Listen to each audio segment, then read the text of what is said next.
Hello, everybody. How are we doing this fine day? So I see my boy Maven's in the house, Miss Carolina Moon. How's everybody doing? Silence. So copy. All right. So let me get Miss Jess Mom up in the house. Give me just a second.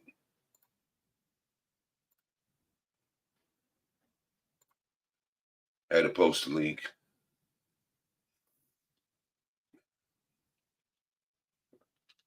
Tired now. I posted the link. I look funny. Sorry. It's been a rough day. I had a long, long weekend.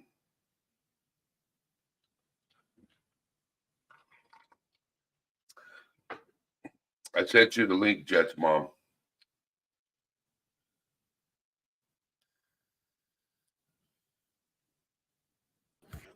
Hi. Hey. Hey guys. Oh, what's behind me? My goodness. My messy counter. I wish I was burning some tree limbs, Carolina Moon. I'd love to be out there. Bonfire, take one of the branches, put a hot dog on it, burn it. And, yeah. Some s'mores also. Yeah. How you doing, Eddie? Um, you know what's wild, right? Is I'm trying to arrange, I think the Welcome to All Things Serious video that I have,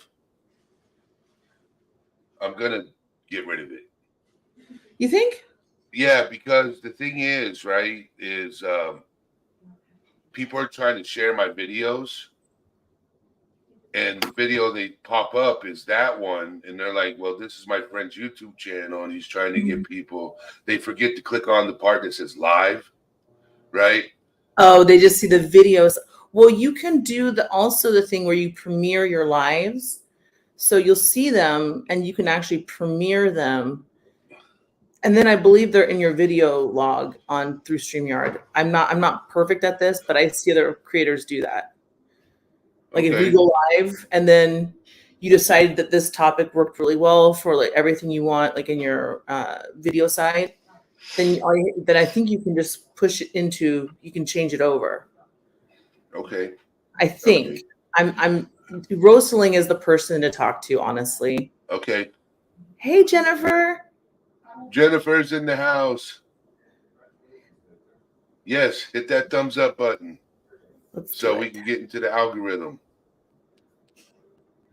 Let's do So it, I actually have I might be breaking down my equipment or ordering a new microphone mic stand. guys. Um, I met a guy that wants to come up on panel, so I have to get a new camera. Mm-hmm. So when we do the stream, you'll see the two of us. I'll have my laptop off to the side with the microphone and us having a conversation, Yeah. hand-to-man conversation for the world to see. That's what he wants to do. He wants to share his story. So I Mm-hmm. said, we can make this happen. So we it was a good conversation we had Friday Good. night. Oh, was it through work when you were working? No, no, no, no. Just later on?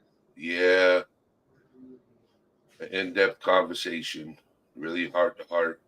And I told him about the YouTube channel that I have, where I get people to come up on panel and talk about mental health, and he's game for it.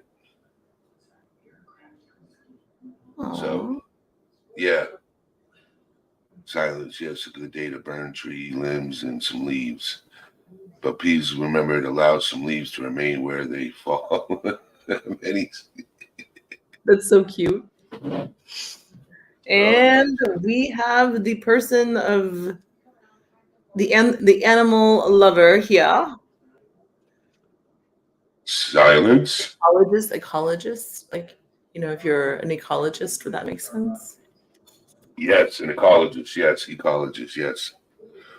So, just so everybody knows that are tuning into this live, we are not medical professionals. We do not have medical degrees. We are people who like to talk about mental health. Okay, we we experience different types of mental issues throughout the week, throughout the day. Some Mhm. people more than others. Okay, and we like to share certain subjects.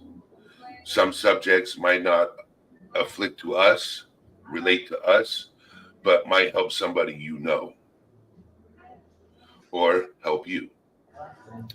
Or just, and I love the fact that you just open up the word about mental health. Yes. And especially, what your characteristic was saying, you want to open up for mental health for men, especially, which is not spoken about too often. So that's good. That's where a lot of this is coming from too for you. But first and foremost, if you are struggling with mental health issues, please go call your doctor. Please get the help that you need. And if you have any sort of triggering aspect to the conversation, um, today we're going to be talking about uh, overt and covert narcissism, or just narcissistic traits and stuff. So that might be a trigger for you. You may want to say this isn't the one for you to watch, or you might. Who knows? We might all learn something. We're just kind of going to talk about the concept itself. But please, if you're ever struggling, go get the help you need. We're not here to tell you what to do, except go to the doctor if you need to. Yes. April. So, April, I saw your message in Discord, and I thought somebody in Discord was attacking you. And then I reread it again, and then I'm like, okay, I know what she's talking about. Yep, I know what she's talking about. And I'm sorry you have to deal with that at all times. I hope things get better.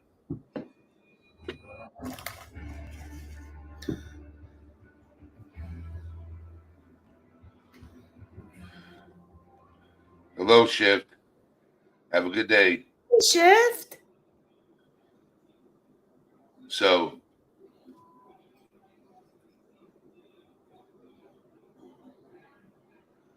but yeah, let me turn my phone off. It was distracting. So, we're going to be talking about covert and overt narcissistic personality disorder. We're going to be, let me get some things going here.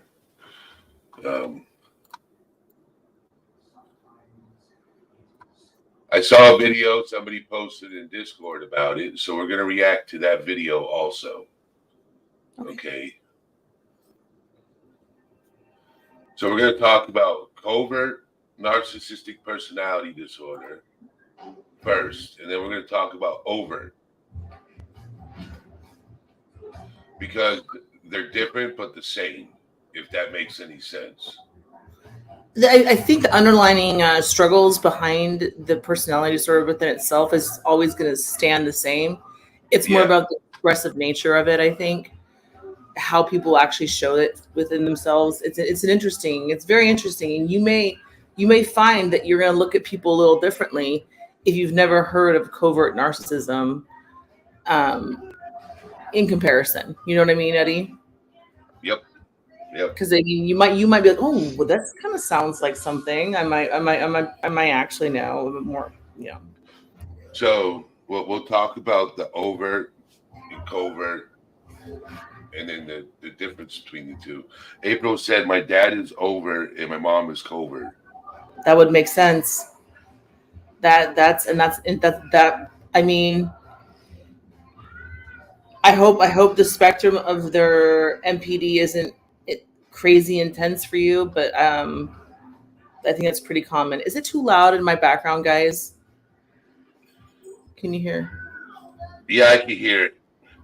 Okay, I'm sorry. I will my husband's watching a show over there, and so like if I need to move upstairs, I'll move upstairs.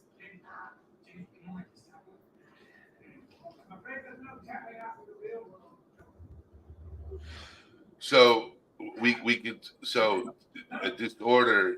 I understand silence. I don't like the word disorder, but the thing is we can always say instead of saying bipolar disorder, we could say bipolar screws loose. I mean, the situation and the disorder side of it, and I agree with that comment too. Yes. It's the reason I think it's used so frequently in just the acronym for certain personality disorders is because it's from the DH the book, the DSM, something, I don't know what it's called, the diagnostic, which I think is a fascinating thing to look into. I read that stuff a lot. But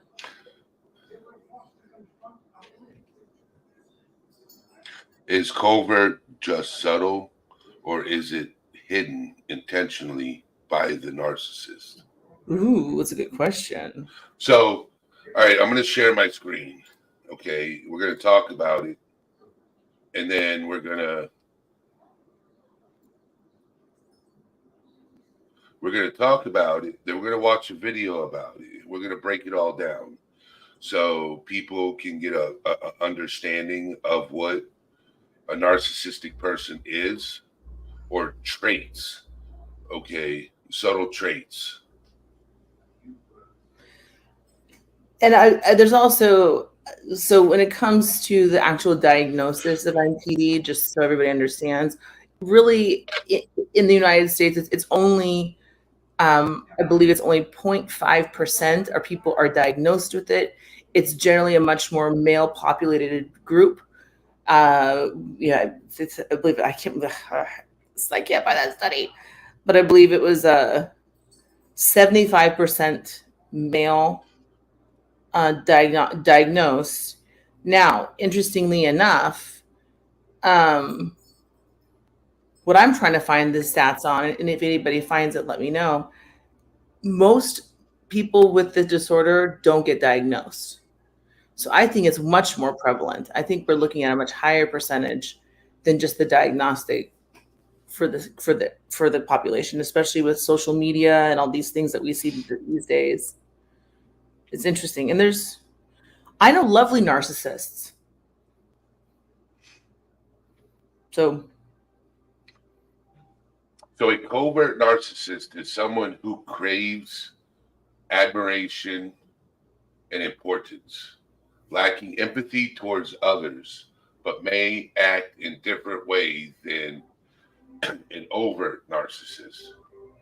They may exhibit symptoms of narcissistic personality disorder, but often hide the more obvious signs of the condition.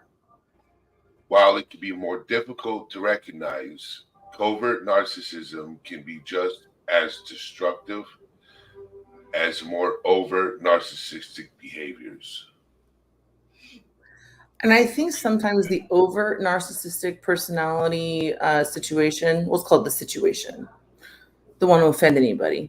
I think the overt it's almost like you expect it. I'm thinking like the CEO, like the Donald Trump. I'm thinking the person where you expect it, so they're not sitting there hiding behind. By the way, I'm not trying to be political whatsoever. We don't need to go there, but I'm talking about like just generally speaking, where the covert is more of like, I don't know.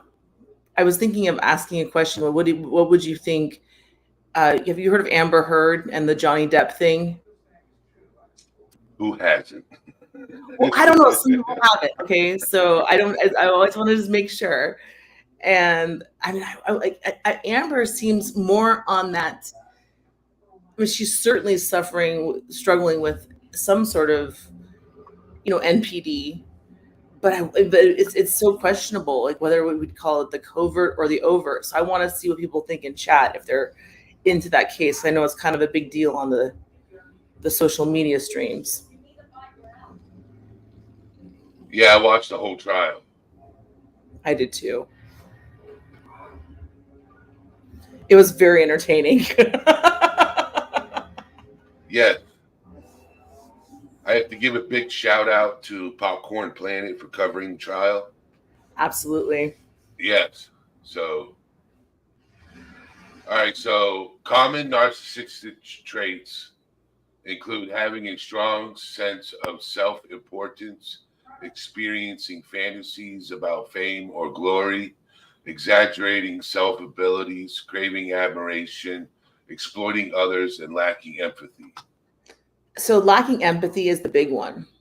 The lack of empathy to not, I guess, maybe we should describe what empathy means for people too, because Well, there's misinformation around that sometimes. I don't know, Matt, but that's an interesting comment. He says, so coverts are just smarter because they hide it, maybe. That's kind of the consistent feel around it, but they also can come across as like victims. So that's why I was questioning the Amber Heard thing, that she wanted to be victimized. She had to be the victim of a situation. Coverts, generally speaking, they can be like very much in that victim state mentality, but ultimately the underlying situation really is they think they're better than you. They don't care. I don't know. I mean, it's interesting. I grew up with a family member that had it.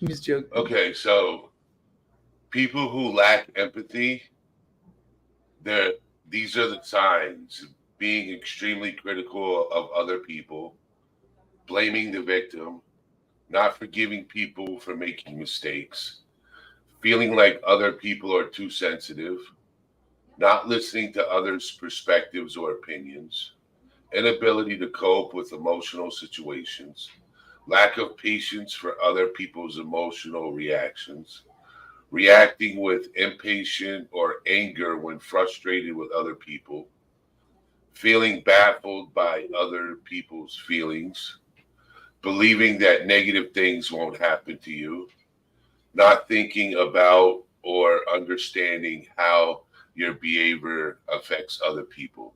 So those are side effects of people who lacks empathy. So now you got to understanding what exploiting others and lacking empathy, not caring, not acknowledging your fault. It's like I'm perfect, you're not, you're miserable, type of thing. My opinion, allegedly. Allegedly. So there's a study that I was just looking at, and this is just it's generalized NPD, which is, I think there's 5 or 6 types, if I remember correctly. What they've kind of created certain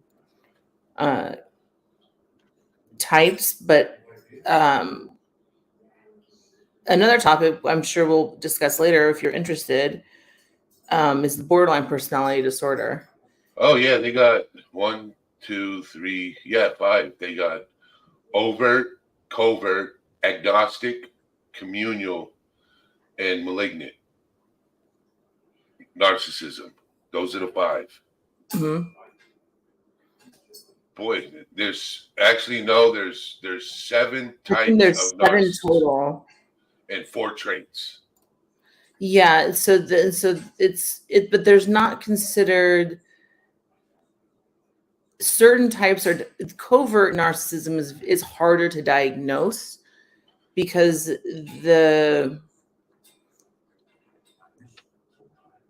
even though there's still lack of empathy underneath everything, it's just it's a very pragmatic person is what I can just the way I can describe it. Very pragmatic. They can understand what it looks like, to be empathetic. Whether or not they hold it in their hearts and their souls is another thing. So, Diagnostics and Statistical Manual for Mental Health Disorders, 5th edition, DSM-5. Bold, sullen, angry, angry and controlling.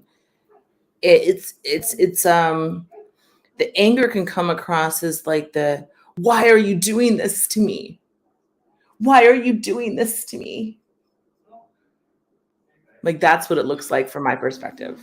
That's my humble opinion, what I've seen. Why are you doing this to me? I'm not. I'm just telling you how I feel. Why are you doing this to me? We need to start doing acting skits. That's a good one right there. Why are you doing this to me? So now And in the that's field, my husband loving the dog in the background. So in the field of psychology, behavior can be described as overt or covert.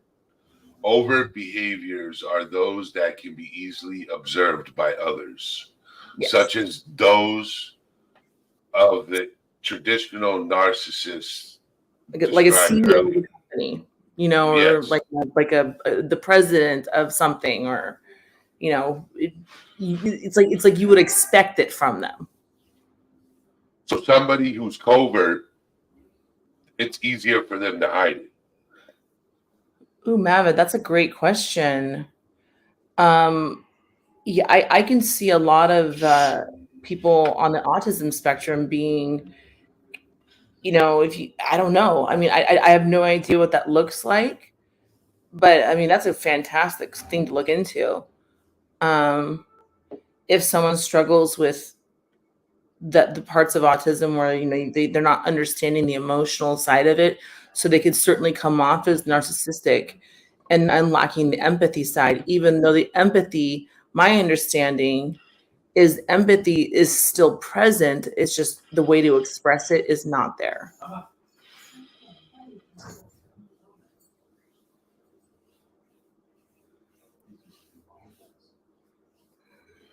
Okay, so causes.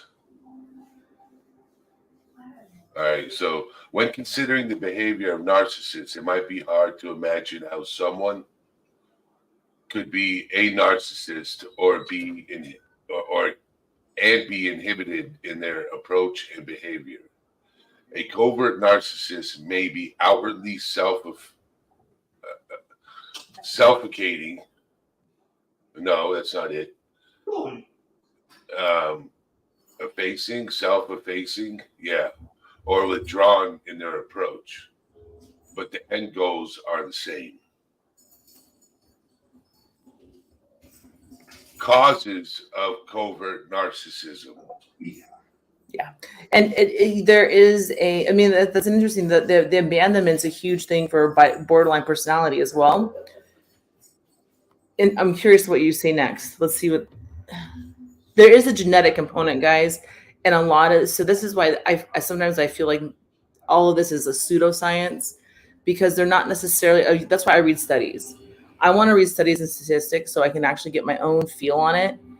Um, and I'm gonna mute for a second as I turn my TV down.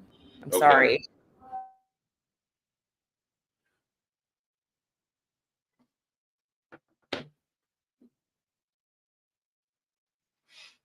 So you have genetics, childhood abuse and trauma, upbringing, and relationships with caregivers, personality, and temperament.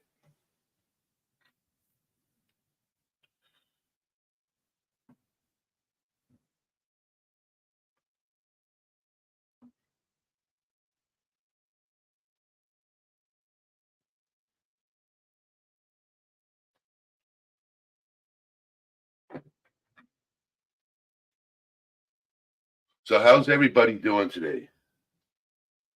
Oh, that was me, Jennifer. I changed I went in and changed the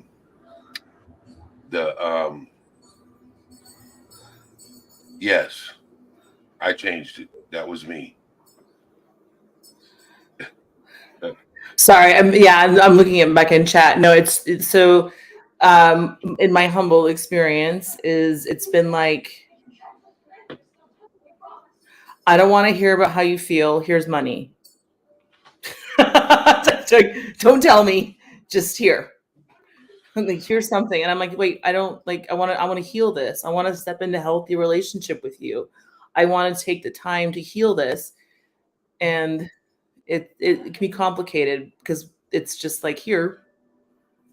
Well, now you can't be mad at me because I just did this fancy thing for you. Ah, ah.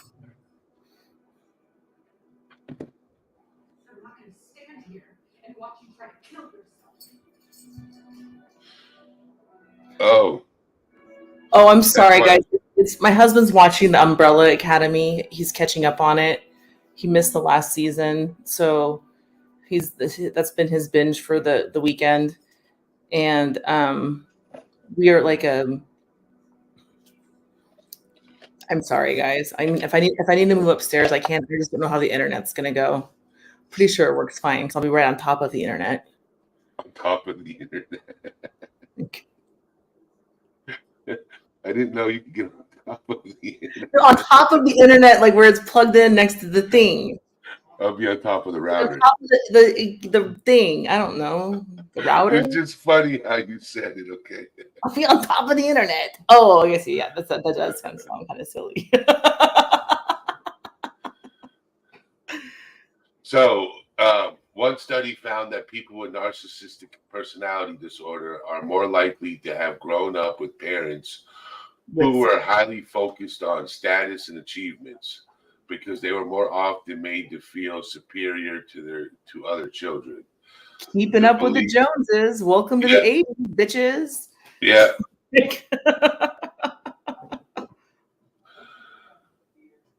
So, what triggers a covert narcissist?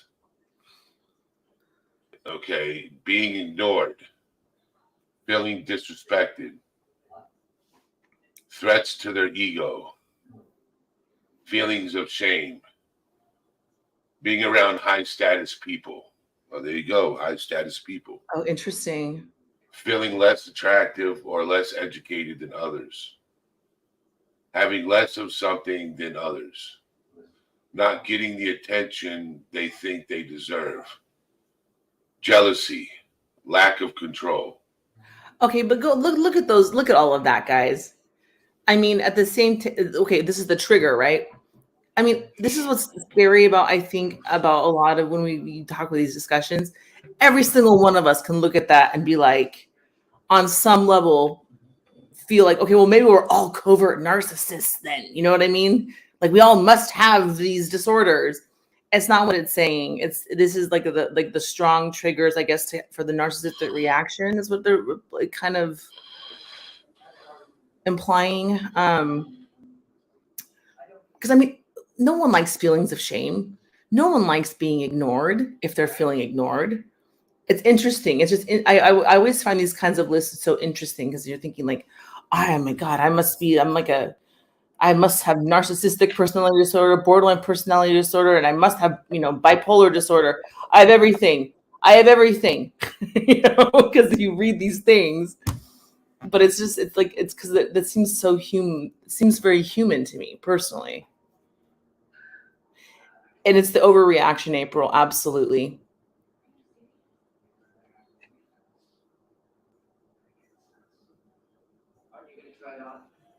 Overt narcissism is characterized by the same behaviors of overt narcissism.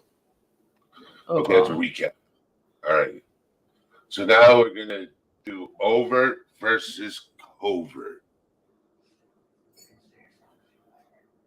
And then this is what April I think might be implying here. So covert narcissists are only different from overt. More What's- obvious. Narcissists, in the way they tend to be more introverted. Mhm. The overt narcissist is easily identified because they tend to be loud, arrogant, insensitive to others' needs and the needs of others, and always thirsty for compliments. God, I love that adjective, thirsty. I love that they're using it in like a. Their Go ahead. behaviors can be easily observed by others and tend to show up as big in a room. Man, I just show up and I'm big. I'd be like, I see him. I'm not making fun of the NPD, but when they say he just shows up big in the room, I'm like, yeah, my size does. Okay. It says overt narcissists demonstrate more extroverted behaviors in their interactions with others. A researcher and author, Greg Malkin, PhD, suggests that the term covert can be misleading. In his work, he states that the term covert is often used to suggest that the covert narcissist is sneaky or that their striving for importance is not as significant as an overt. More extroverted narcissists, in fact, he reports the traits of the overt narcissist and the covert narcissist are the same. It's the same situation underlining. He said, so do covert narcissists know what they're doing? While they may be aware on some level that their behaviors have a negative impact on other people, narcissists also tend to lack self-awareness and insight because they often believe they deserve the attention and accolades they seek. They may see nothing wrong with their behavior as long as it achieves the intended results. Man, that's a lot of people. So that's interesting right there, because I think that kind of goes back to when we were talking about the autism spectrum disorder. It's the one of the bigger differences, I think, is the awareness around certain emotional aspects.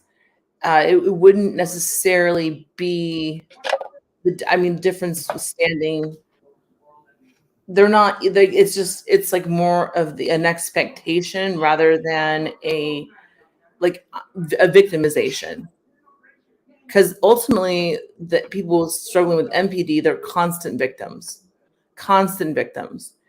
and they don't say it like that, but like ultimately in their essence, like they're constantly victimized, so they have to push. And that's how I've always kind of looked at it from my humble perspective. I don't know for sure though. And there's nothing wrong. I mean, I know wonderful people that have this and that work, and you can work with this. It's going to stick with you, but it's an interesting concept. So there must be a measurable extreme where you divide normal bragging or disinterest in others and narcs.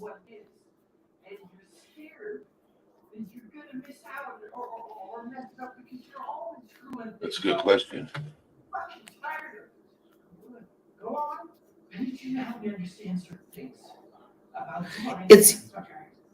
But see, okay, April, here's the question for a lot of people these days, because of what we've created as a society in the self-absorbed aspects of just social media in general.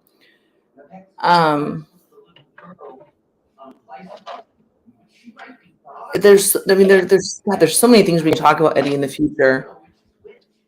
Yep. You know what's crazy is we're actually creating narcissists right now. Are we not? Hey, because you look Eddie, at social... I see you. I'm kidding. So, yeah, I'm looking down. How you doing? Hi. So, if you look at social media today with TikTok and Instagram and all these platforms, we're creating homegrown narcissists where they think they're almighty and they're better than everybody else. It's a culture of pick me. I didn't know what a pick me girl was until one of Jet's little friends told me recently. And it's a pick me, see me. And I mean, I think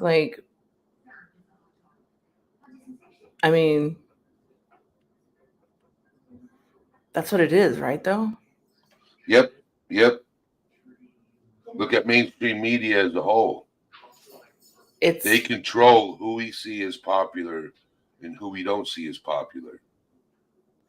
And a lot of the differences is what we've kind of spoken about before is in terms of an actual serious issue. I mean, this is the difference though, because for me, I see my friends doing well in life and I'm happy for them. I'm not comparing, my space to their space. If anything, I step into gratitude for what I have, or I'm like, oh, that'd be great. Like maybe we should start looking at something like that. That'd be great if I could be that someday. I don't feel angst. I don't feel any angst comparing myself online to people. And a lot of people do. A lot of people have a very, very, very strong, I have to be the biggest, I have to be the baddest, I have to be the best, I have to be the most popular. We can all have traits, exactly. See, Mavid, that's profound too, because I think what's wrong with saying that you're actually awesome, beautiful, and amazing? What's wrong with saying that? There's nothing wrong with saying There's nothing wrong with that. Doesn't make you a narcissist for knowing that you are stepping into your greatness and you're owning everything about yourself. There's nothing wrong with that. That's not narcissistic. There's nothing wrong with believing in yourself. It's different. It's different when you believe in yourself than forcing other people to believe in you. I don't expect, okay. I don't. So, and I think that's the difference too. It is none of my business what anybody else thinks about me. It is none of my me. If they like me and respect me, that's fine. If they don't, it is what it is. It just is. And it's not everybody's going to like me. Not too many people want to be admired. Yeah, I feel like I want it to be organic and authentic. Does that make sense? If you like me, you like me. If you don't, you don't. And that's it. I don't care. I'm not dwelling on it. Yep.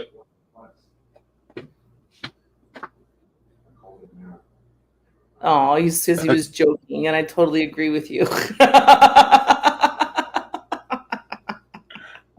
But see, what you did, David, is you actually took a joke that you thought was a joke, was a true statement. Well, I'm just looking at it and I'm saying there's nothing wrong with saying how incredible I am. You have to have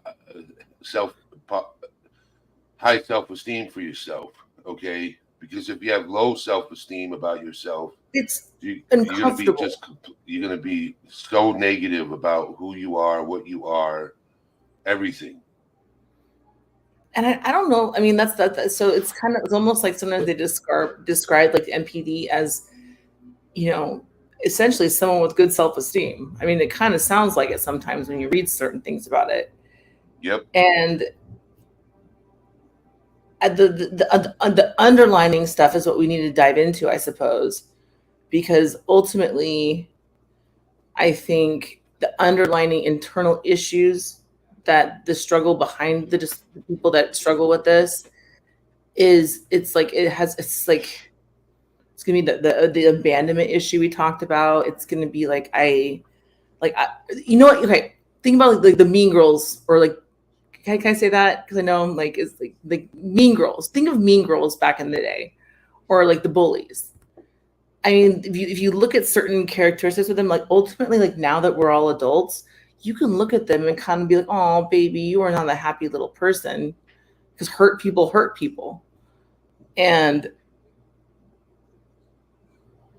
it's very interesting to look at, like, just to look at it from that from my perspective, looking back on those things, those people that were super horrible to me. I I mean, they had a thing where they thought they were bigger and better than everybody, and they were like they were too young to be diagnosed with something like this. So this is not the best example, but like it's interesting though. If you think about the people that hurt you, or business, like in the business world, um, I have plenty of examples of MPD issues with people. So, Um, so both overt and covert narcissists need to meet the same clinical criteria to be diagnosed with NPD. Whether they are extroverted or introverted, both have deficits in their capacity to, is it deficits? DEFICTICITS, deficits, right? Yeah, in their capacity to regulate their self esteem. Covert narcissists can be difficult to recognize at the outset of a relationship. Many people have fallen victim to the manipulative behaviors of a covert narcissist without realizing what has happened until they are already in emotional pain. So somebody who's covert is known for manipulating people.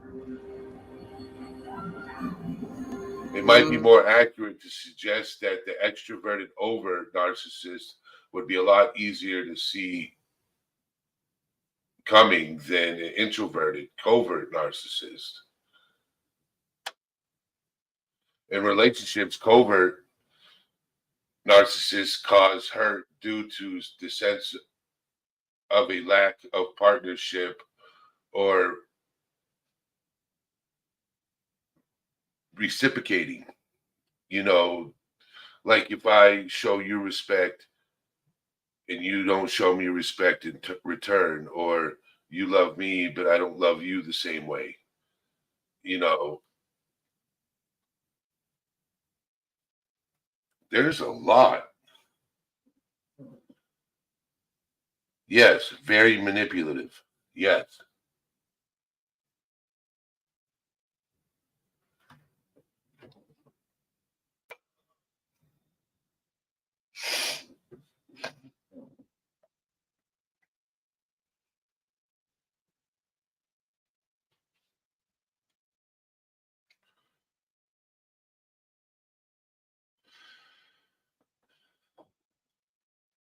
See, I don't believe in tough love.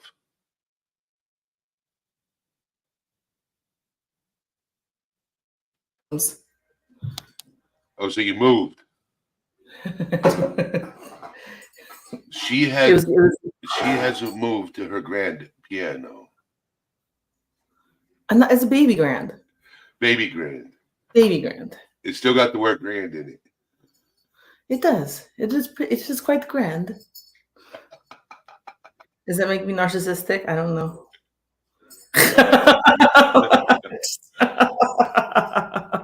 It was the cool thing with this piano, honestly. It was my grandmother's piano, who I'm named after. And the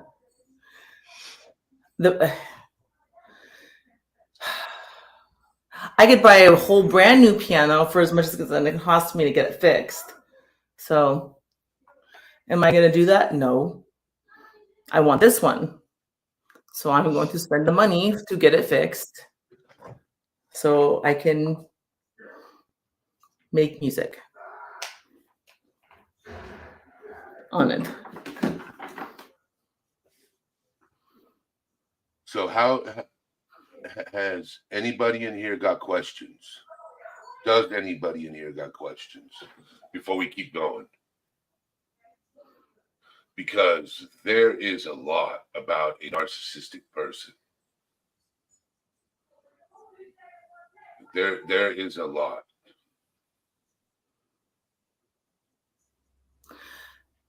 There's a lot you can unpack with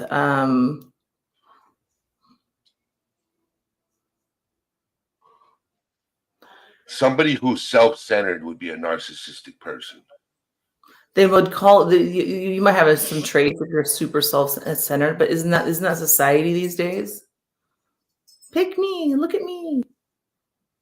Well, when I was younger, yes. Today's time, I could care less. I think a lot of us, when we're younger, we have narcissistic traits. It doesn't make us narcissistic, but some of us, as we get older, we realize that life is what it is. You can't control the outcome. You can control yourself. Sissy, hello. Hi. How are you doing? Yeah, you can definitely have more you can control this, what's around you. Well, and your reaction Yes. how you react to circumstances. I think that's a huge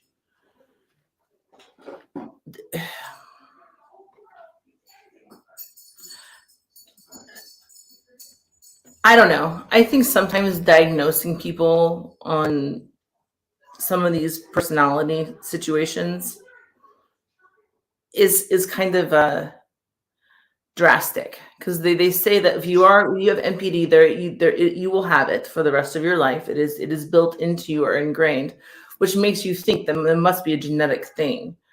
Now, borderline personality disorder, there's a lot of research that's coming out as of the last 5 years where you can heal yourself from that. There's lots of healing modalities, types of therapy you can go into. As you get older and you can grow out of it. It is possible. It's the empathy thing, though. It's an empathy thing. I know when I say things to the people in my family about my world that I'm living, and this is something that's weird, I guess. It's like I'm saying things about like what's happening in my world, but they're taking it in like, look what she did. You know what I mean? They're making it kind of more into their own perspective than just proud of me. Yep.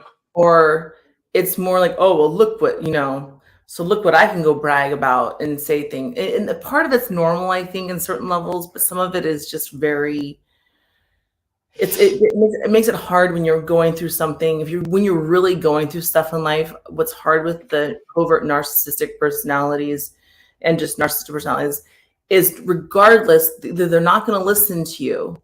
They're not going to want to hear you, and they're not going to spend the time to figure it out because they don't care. They don't care. How are you using them, and what are you taking from them is what it really boils down to.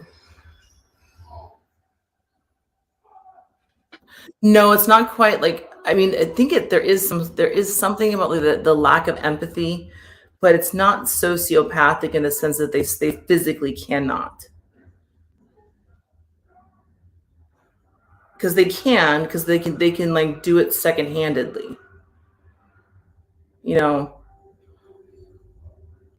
Like when I had a medical condition that was absolutely horrible, I didn't want anybody to really know about it, but it was a horrible situation I had to go through, and Jet was little.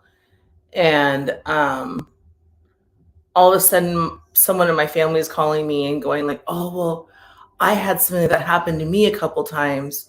Like they're trying to like do it like it was just awkward. It was very awkward because it wasn't about what I went through. It was about what they went through. And they wanted to talk about it. And so I listened because that's just who the fuck I am, I guess.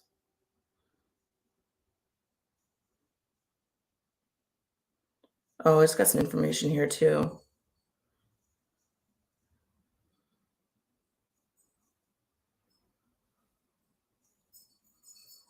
What did Silence say?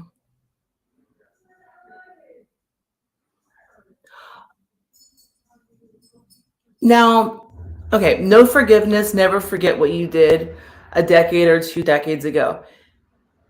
Interesting. I am also I am a not I mean I forgive pretty easily actually, even the horrible things that have happened. I can forgive, but there are certain things that you don't forgive. And there's certain spaces, and it's okay to stand in a healthy space of like living in a relationship with your loved ones from an arm's length. In my what I've experienced, it is okay. I want to step into a healthy relationship with you, so here are my healthy boundaries. And with a narcissist, you cannot set up boundaries. Good luck. Good luck. As soon as they hear a boundary, they're going to push it, and that's what they do. They mean they will push it regardless. Like if you're like, okay, so we're set for Thanksgiving. Okay, we're set. We're set. The day before Thanksgiving, they'll change everything.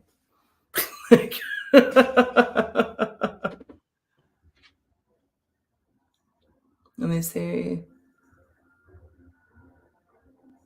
That's wrong. Oh my God. I don't know what you mean.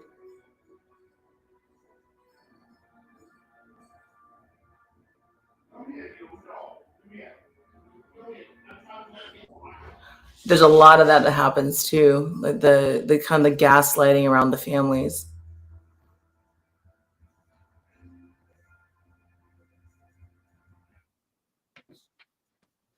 I don't know why you're calling them narcs, by the way. Narcs are considered narcissists. I know. I know. I know. This is we're not medical professionals. We're just coming from our own personal humble experience with it.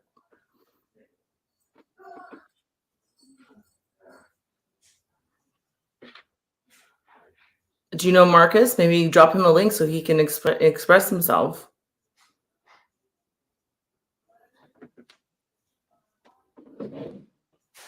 No, and just so you know, Marcus, that this is not everybody's personal. This is this certain.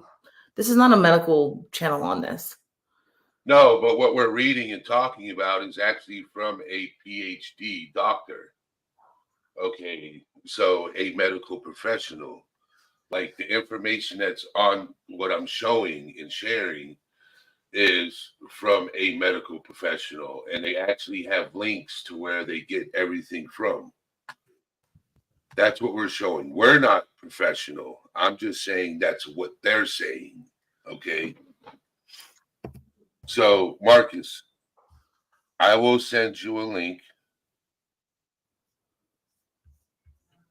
Yeah, no Okay. offense, by the way. We're not trying to offend people, and honestly, it would probably be great for you to express your opinion. I think it, when you're with family members that struggle with this,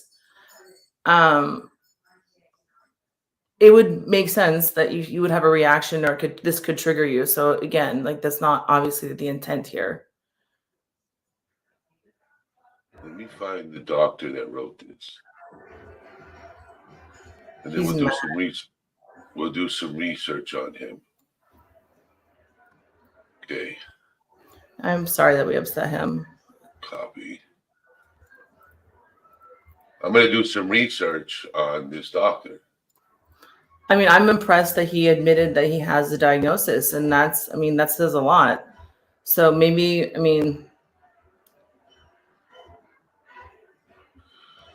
I'd be interested in hearing the story behind it.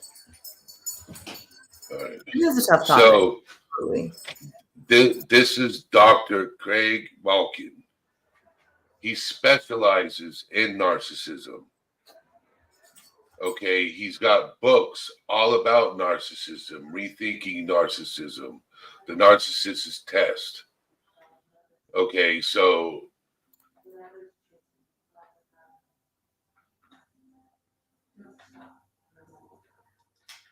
he's professional bio.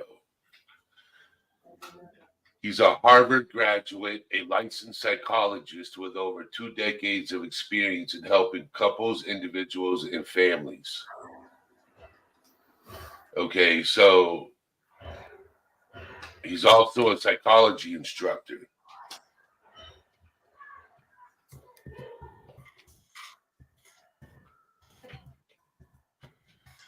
So he's got a clinical psychology degree, his PhD from University of Missouri, internship Harvard Medical, Massachusetts Mental Health Center, and a postdoctorate Harvard University Mental Health Services. So, hello, Michelle. How you doing? So everything we're talking about, it's not like, hello, Marina.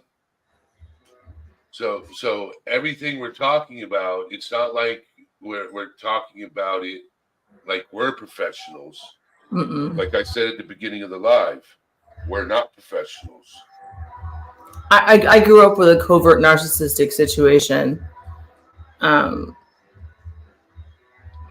And everything we're talking about when it comes to narcissist is from a medical professional that specializes in narcissistic traits and stuff like that.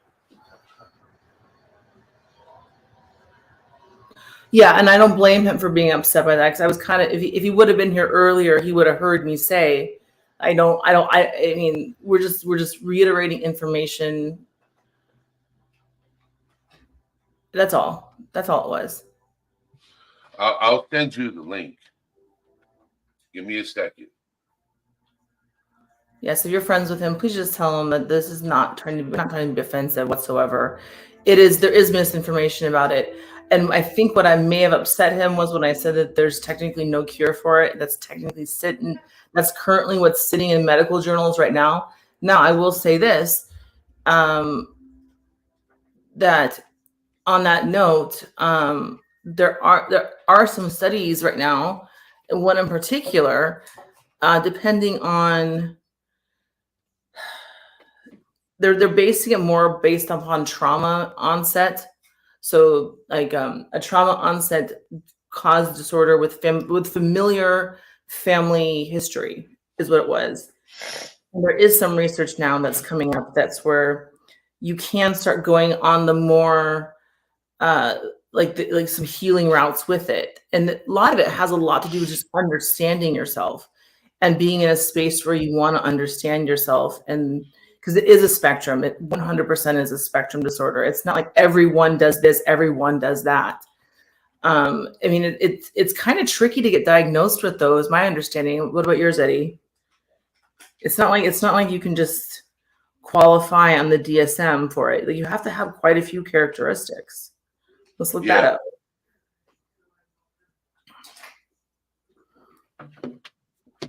So what is your issue? My dog is attacking all my son's superheroes.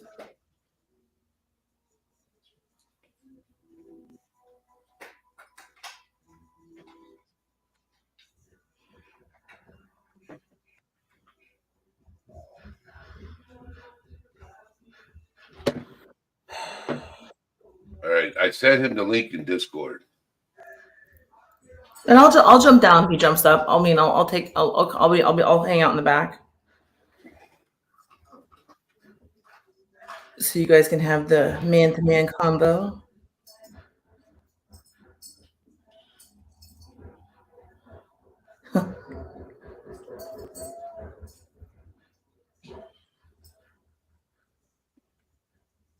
But there are 7 types.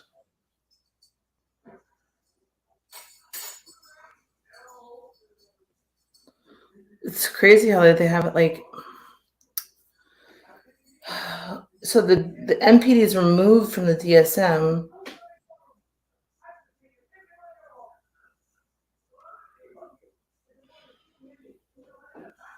That's a long time ago, though.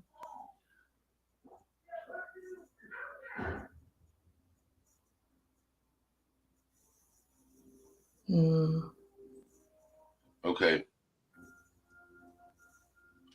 Well, tell him you know we didn't do anything to offend him. We were just talking about with what a clinical physician and medically reviewed by Stephen Gans, a medical doctor. You know what we talked about, and David Sussman, PhD, and written by Jody Clark, MALPC and MHSP professionals wrote about. So, it's not like I took an article from a newspaper. I took it written by medical professionals. Okay, ASPD. I'll look that up. So yeah, the antisocial personality disorder it's kind of like a replacement. It's kind of a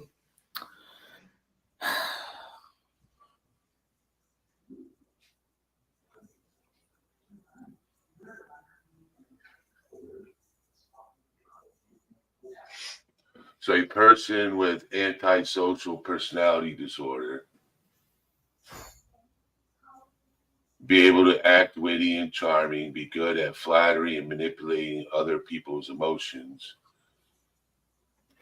Let me get to an actual website where it's we got medical. Let me see.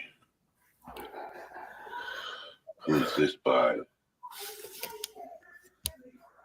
What does DO stand for? Let me go to this guy.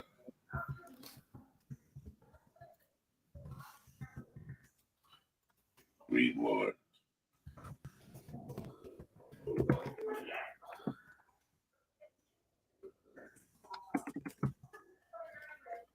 Dr. Jeffrey Ditzel is an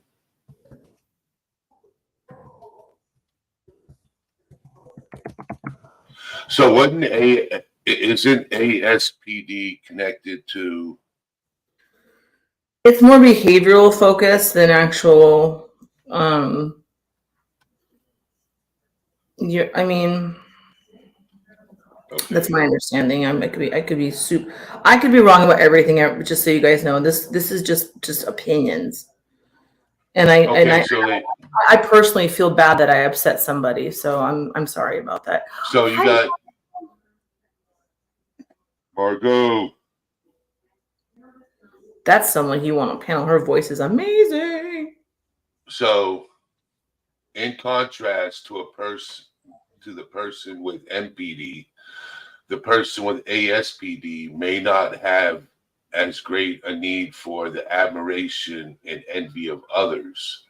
And unlike the person with ASPD, someone with narcissistic personality disorder usually does not have the history of childhood conduct disorder nor in criminal behavior as adults.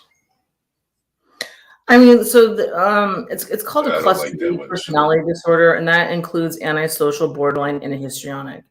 And so when you start looking into each of those, there's so many like combining little pathways that the mind's going to see in similarities as you read about them.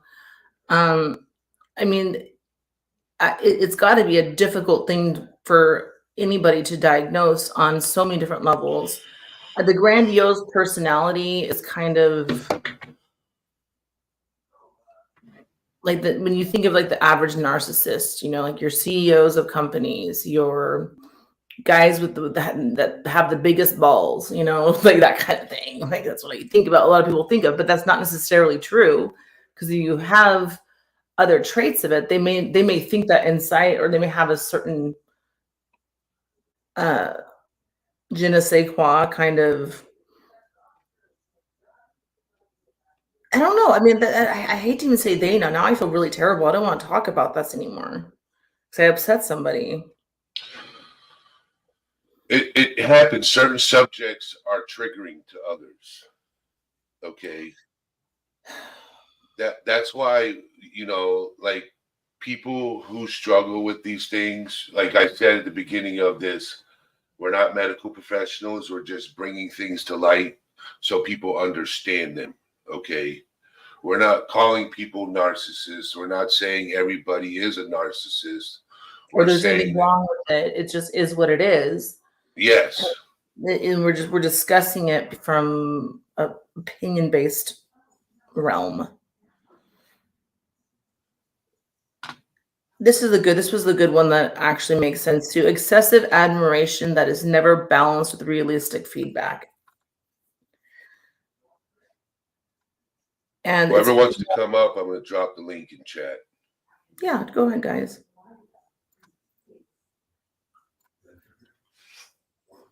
Valued by parents as a means to regulate their own self-esteem.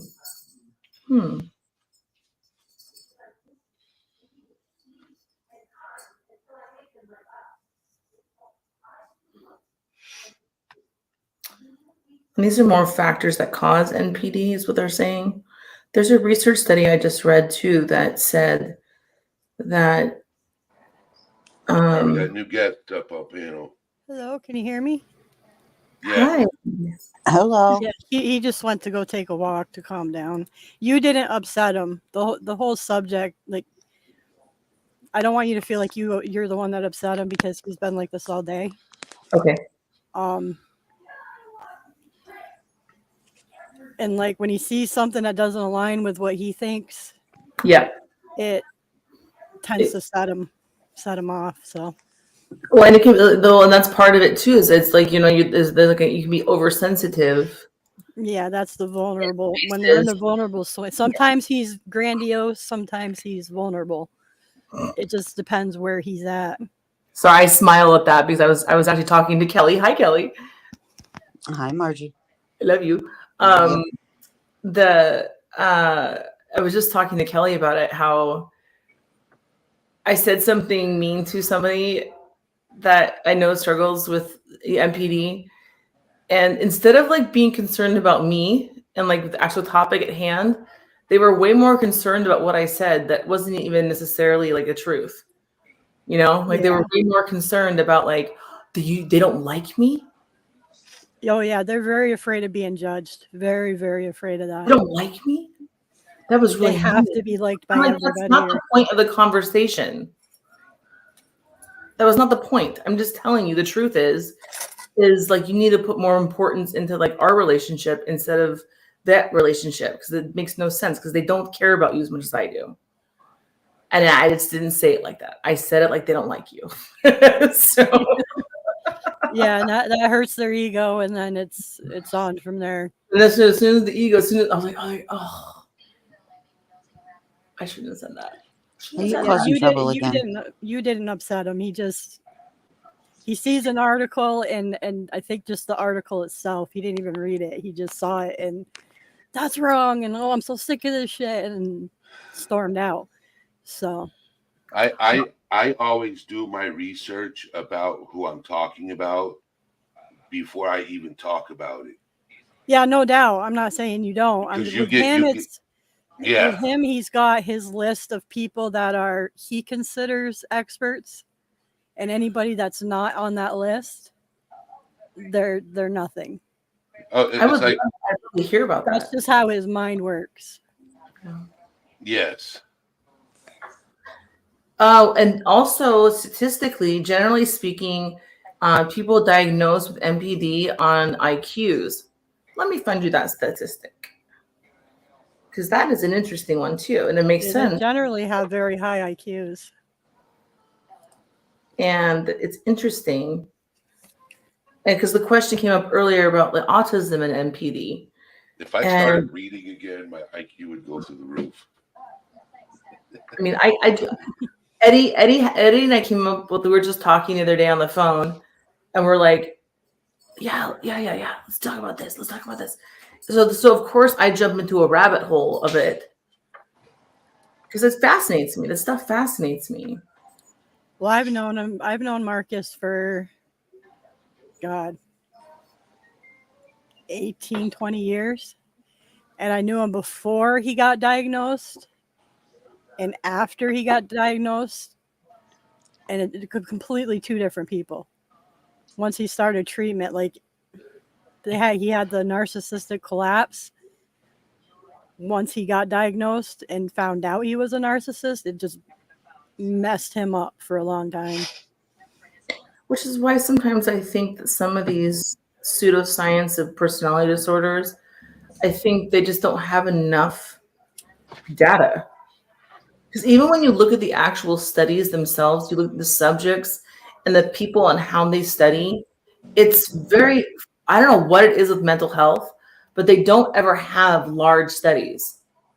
I don't know why. And I've always thought about that because it's such a small Well, I population. think with the cluster Bs too is they like to mess with therapists and psychologists. Like they will test them. Most of them won't even go to them. Yeah, if you can get them to go, they will test that person. And like his therapist, because he had because he came up from New York City to spend a couple weeks here. He had a Zoom whatever with his therapist yesterday. So I got to sit in on that and talk to her about what I was experiencing with him, and she. Now you said BF. Does that mean a partner boyfriend. or is that? Yeah, he's my boyfriend now. I wasn't sure if it was a boyfriend or a best friend. I mean, he was my best friend. Now we're together. Sorry, there's an elephant. Yeah, it's okay. But she even said when she first started seeing him, he triggered her.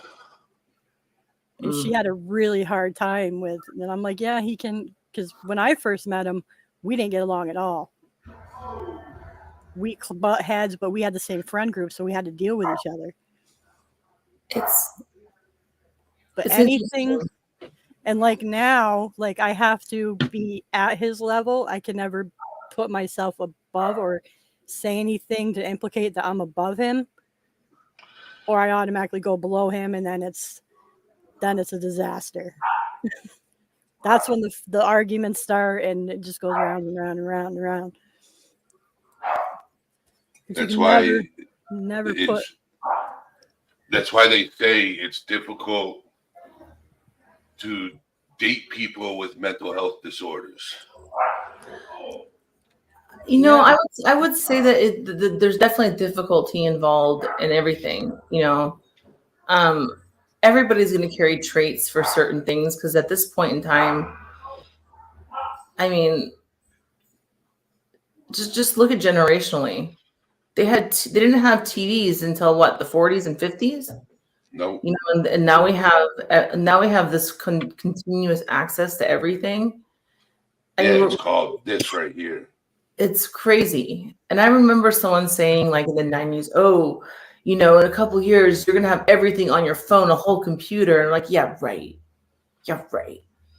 And I mean, we do.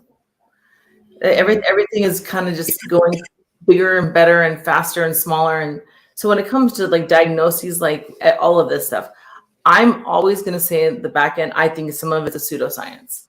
I don't think they have enough data. I don't think they actually have enough concept of it. I think people do have grandiose natural behavior tendencies just based upon where they were born in their family, how they've been raised, what their parents told them. I mean, there's all kinds of things that you could kind of end up with certain types of diagnoses. Everybody on like the sensitive, if you ever felt weird about yourself in life, look at the characteristics of borderline personality disorder. You're like, oh, that's so me. That's so me. But then if you really know someone with borderline personality, that's not me. Right.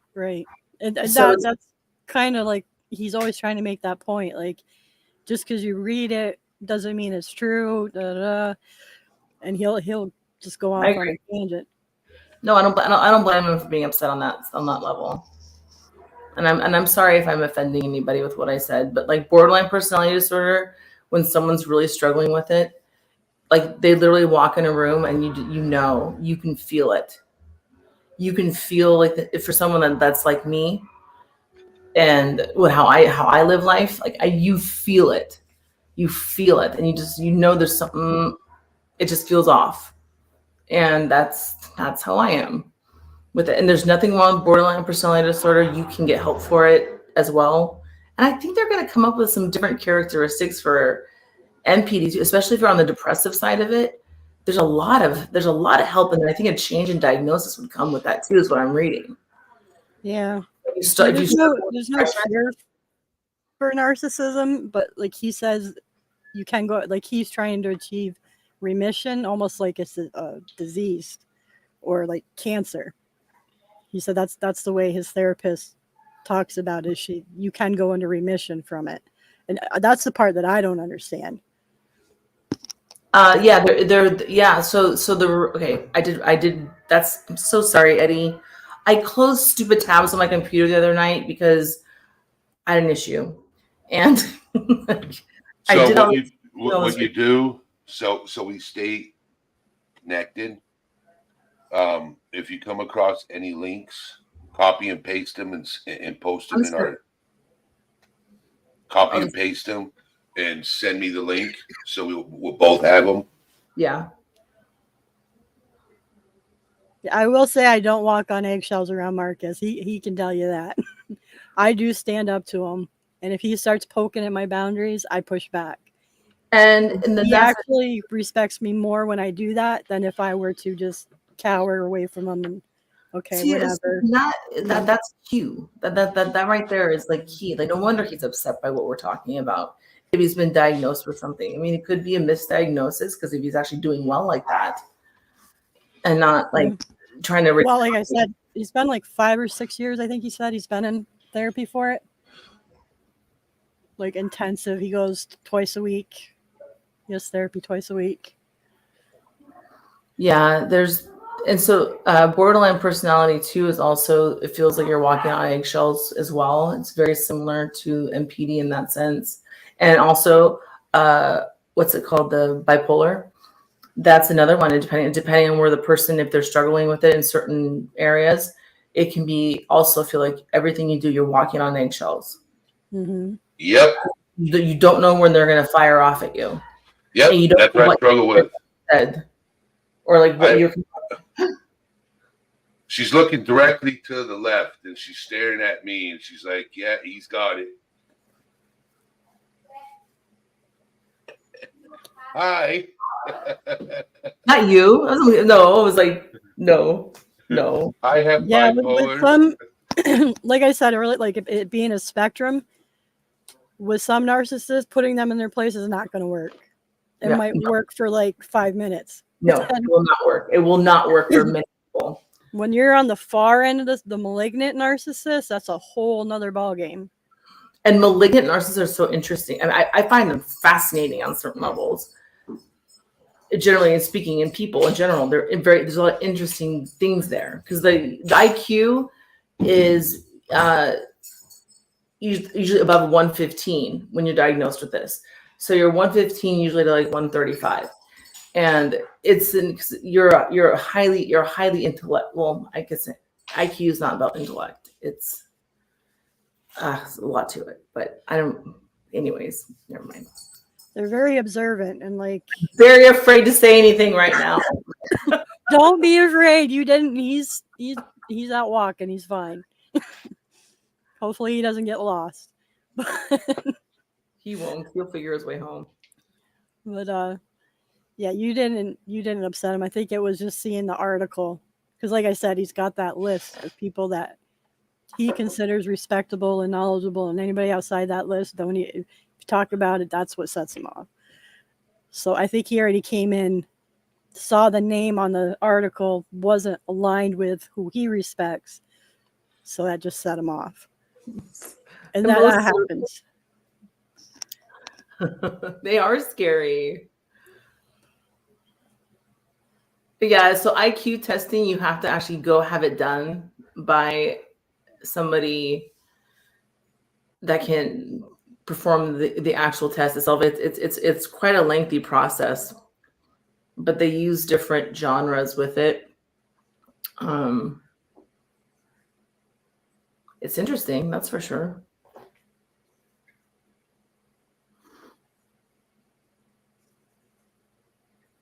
I don't technically think that it's necessarily the answer to everything.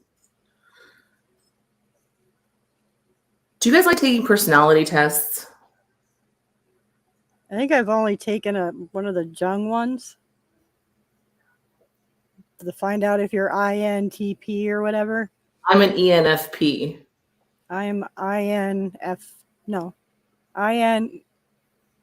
something P. I forgot. I don't even remember. So you'd be an INFP. So you're introverted. We're very similar. You're intuitive. Hmm. And hold on. And that's like it's called a Myers-Briggs test. Yeah, that's the one. And it was so funny. So we were at the drive-through yesterday, and so they made like a vegan organic drive-through where we live. No one's ever there, but like I like to get their salad there. And I'm looking at the wall because we have to wait a little bit, and they have a whole like they did like for their whole team, the 16 personality types, and I guess they put their names in there. And it's actually it's I find that one kind of interesting, just simply because it's a simple one to look into, and I find it I just know I think it's interesting. It'd be fun to see the correlation with certain people too. Yeah, I don't know if he's taken that one. I took it a long time ago, just to see. Let's see.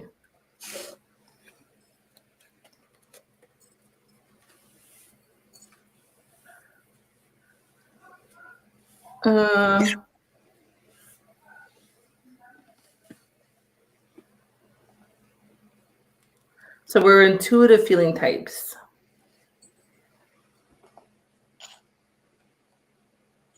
Yeah, I think it was introvert, intuitive, feeling. I'm the extrovert is the difference.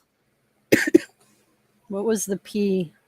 The P was Perceptive versus like sensing or judging. INTJ. So it's P or J. So my husband and I, like honestly, if you look at the two of us, we are not supposed to be together. Like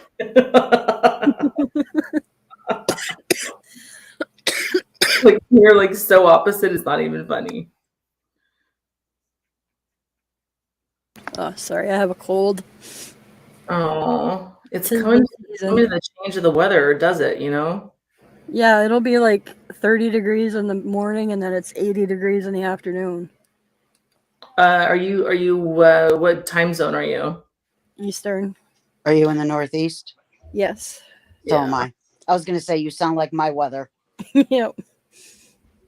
Yeah, well, actually, I mean, to be honest, guys, it's similar. We're not probably get down to the 30s, but we're probably in the like 40s and like early, small 50s at night. It's beautiful right now. Yeah, I feel like we just took over Eddie's stream. Where'd he go? He might be checking on somebody. I'm still here. I just turned my camera off for a minute. Making more coffee. Kelly, do you remember what your type was? I don't know if I ever took it. We did it together, didn't we? You're asking me?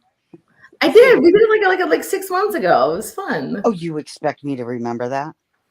Yeah. No kidding. The girl. It's called the Myers-Briggs. There's a bunch of tests out there. You're asking the person with brain fog? Yes. Okay. Fair enough. Fair. And I think everything you're kind of describing, that's interesting that you and I are very similar, Rogue. Like you feel a lot of stuff about things in this world. Mm-hmm. That's true. I'm sure I'm in between, like what the both of you are. I think you are an I, though, if I remember correctly. You were an I. Probably. And so I've actually got tested for this, like by professionals. That they pay people to do this. And the funniest thing is, like, no matter what I do, even after going through like lots of therapy, I still test very high for this one type of person. It's embarrassing. Like, it's, I should have at least some sort of like, balance. Nope. I'm straight like 99, 98% always. Nice. I do want to talk to you when you're done here. About what? That sounds serious. Are you okay? Yeah, no, I'm all right. I just had a conversation with somebody Okay, last well, night that bothered me. obviously know who you spoke to. Huh? Okay, and No, it's got nothing to do with you. I just need to get something off my chest. okay. Anytime. Well, on that note, so we can have end this live on smiles and laughter and humor. How was everybody's day today? It was good. I spent the day Anything lounging. interesting? Lounging or Yep. doing laundry? Well, I did one load of laundry, but I was lounging all day. Lounging around downtown. I believe there's a by rap song myself, right now we could sing right now about lounging. I don't know. What do you think, Eddie? hanging around downtown by myself, and there she was. No, I'm thinking more like Biggie, like Yeah, the we whole can't play any music though. lounging. I wish. Something 3000. What I about spent most you? of the day learning about this software for streaming called Prism and Stream Elements. Trying to figure out how to use Stream Elements. Okay. Oh. Yes, Michelle Johnson. That picture is you and your husband, right? Jet's mom. Yeah. So that's when I had longer hair and my husband had less gray hair. Like You're funny. You two still look amazing together. oh, thank you. Yeah, we have a good marriage. Long hair. You still got long hair. What are you talking? I know, but like, you know how much work it is? I actually have really curly hair. That's the problem. And so it takes like this is like me not doing anything with it because I put this stuff in it. Okay, so the reason why I turned my camera off, right, is I had to send a text message to a friend of mine because my football team totally whooped his football team's rear end. Nice. Okay, you won. So the Cowboys beat the Patriots 38-3. Are you that much of a Oh Cowboy? my! Wow. My How brother-in-law can you is be gonna a Cowboy thrilled. fan? Yeah, That's an ass whooping. yeah. I'm still mad at Aaron Rodgers. I'm still pissed off right now, you guys. You don't understand. It's at 5:20. The game hasn't even started yet. But back to today. I woke up. I had a long night Friday night. So did I. I didn't get home and in bed until like 8 o'clock in the morning. Oof. And That sounds about like Margie. No. I got back to my bed around that time. I did pass out on a couch. Okay. Sorry, Eddie. you're good. I was trying to be funny. I think Friday night was the night to party. No, it was a night. But he works. Yes, it was. Have I had any advice on how to cope and deal, take care of myself? No. I just kind of learn as I go. I'm sorry for laughing. I just got a funny text message. I like your laugh though. It's fun. I texted my neighbor, which is across the hall from me, right? And I said, because he's a Patriots fan, right? And I'm a Cowboys fan. So I texted him. I said, how about them Cowboys, right? He's like, F you. That's funny. So I'm a Jets fan. You guys haven't figured that out. My husband's from the Bronx. I added a T to our son's name because I'm smart. And But yeah, so if I sat here and told you my entire team, you'd be like, man, you're all over the country. So, Nice. I'm from Florida. Okay. My college football team is the Florida Gators. I'll take Gators.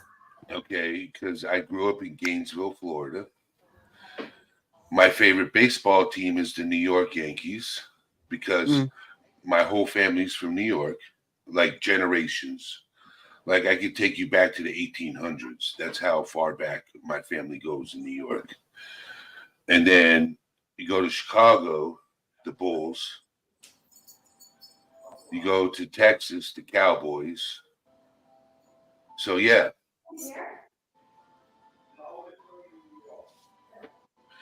But Okay. yeah, I'm all over the United States. I've been to the Bulls game in Chicago. I've been to 16 regular season Yankees games and 7 World Series games. Wow. I've been.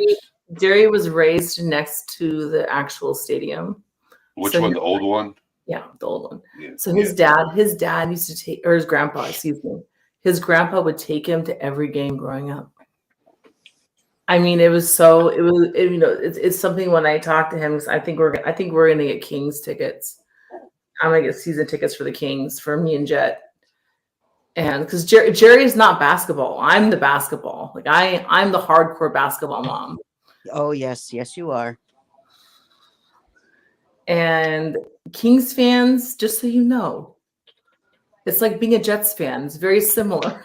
It's like, we're gonna make it. We're gonna make it. See, I can't watch baseball on TV. I hate watching baseball on TV. It's horrible. But I like going to the game. No, and then they have the things where like it's not called overtime, like extra stupid innings. Like, what the fuck is wrong with baseball? Like, what the fuck? Extra innings? Okay, yes, I said it. I said, when is overtime going to be over? Because I want to go home. I'm hungry, and it's not called that. I don't like baseball. Nope. I just don't like baseball. I'm sorry, guys. Don't judge me. I like basketball. It just I like basketball, football, baseball. I like rugby. I like rugby too. I like rugby over football. And football stops though. The problem with football is they stop. And they do these weird things that you're like, What weird things? like the flags and like all of a sudden. Penalties. I don't understand it. I just don't get it. I don't get it. I mean, I wasn't even a cheerleader, and I still don't understand this fucking sport. Same. No, I mean, I don't I don't either. I bought Football for Dummies. I still haven't read the book. Like that is the truth. I cheered for football for 6 years. Still don't understand it. I know a touchdown. That's about it. Oh, she had to jump down. It was nice to meet you, Rogue Knox. Timeout. But yeah, the timeouts. The timeouts in football don't make sense. So, like, the clock keeps going, and like they're like I mean, like I don't understand Yeah, it. I don't get it. so we're gonna end this live out and have a conversation at the back end. Okay. But I just wanted to thank everybody for coming up. Okay. I don't know why she fell off. But I'll tell her to jump back in. You still there, Kelly? I'm here. All right. I love you guys in chat, and I will see you guys tomorrow. And oh, she's back. No. Well, I was saying goodbye. You're good. Okay. You're good. Okay. All right. I love you guys, and I will post a community post later this evening to get some suggestions from you guys, and we'll go from there. Love you guys, and have a good night. Bye, everybody.